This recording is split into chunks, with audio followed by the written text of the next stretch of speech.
Ассалаумағалейкум достар, сіздермен бірге Марфуға Шапиян, әдеттегідей менің YouTube каналымда кездесіп отырмыз.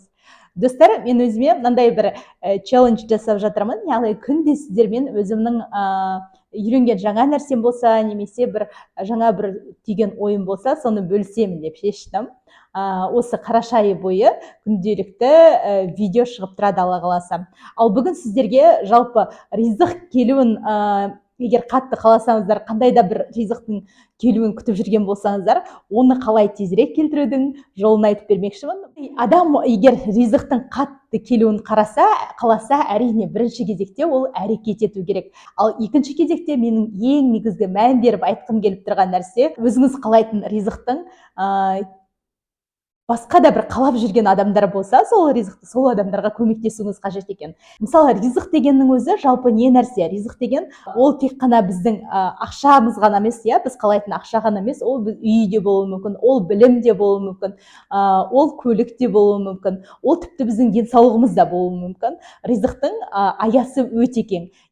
Яғни денсаулығыңыз да бір ақау болса, яғни деніңіздің саулығы үшін жұмыс істегіңіз келсе, дәрігерге барып жүрген болсаңыз, онда басқа бір денсаулығымен проблема болып жүрген адамдарға көмектесіңіздер. Сонда сіздің де былайша айтқанда денеңізге ем қонады, ағзаңыз мықтырақ бола түседі. Алла тағала сөзсіз сізге ол нәрсені 2 есе 3 есе береді. Немесе көп жағдайда балалы бола алмай жүрген адамдар, өздеріңіз де көптеген оқиғаларды естіген шығарсыздар. Яғни адам балалы бола алмай жүрсе, керісінше жүкті әйелдерге немесе баласы бар адамдарға көбірек көмектесу керек екен, қызмет ету керек екен, немесе бала қарауы қажет екен.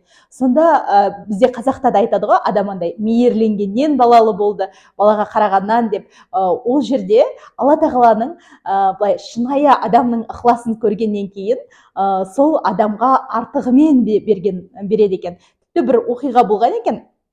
Мысалы, бір әйел адам 8-9 жыл бала көтере алмай жүреді, кейін балабақшаға жұмысқа тұрғаннан кейін балалы болған, яғни көтерген.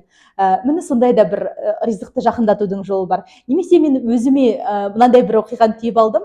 Мысалы, біз кітаппен айналысамыз ғой, яғни кітаппен айналысқаннан кейін өзге де бір кітаппен айналысатын адамдарға, немесе кітаптың тұсаукесерлеріне сондай бір мақсатта баруым қажет екен. Яғни оларға да көмектесу арқылы өзімнің де былайша айтқанда ризығымды көбейтуіме болады екен. Немесе қарапайым үй алғымыз келеді, үй алғымыз келгенде сол өзге де бір үйге ақша жинап жүрген адамдарға бір көмектессеңіз, немесе жалпы бір үй алудың жолдарын білсеңіз, соны айтып бөліссеңіз де, Алла тағала сіздің үй алу жолындағы, яғни амалыңызды жеңілдетіп қояды екен. Немесе мен өзіме бір харекет қорына ақша аудару, немесе тағы да сол секілді бір қорларға бір ақша аударып отыру деген сияқты бір ойды түйіп алдым. Міне осындай, яғни сіздер қандай да бір ризықты қаласаңыздар, сол ризықтың жолында амал етіңіздер дегім келеді. Сіздерге видео пайдалы болған болса, осы видеоның астына әрине комментарий жазыңыздар.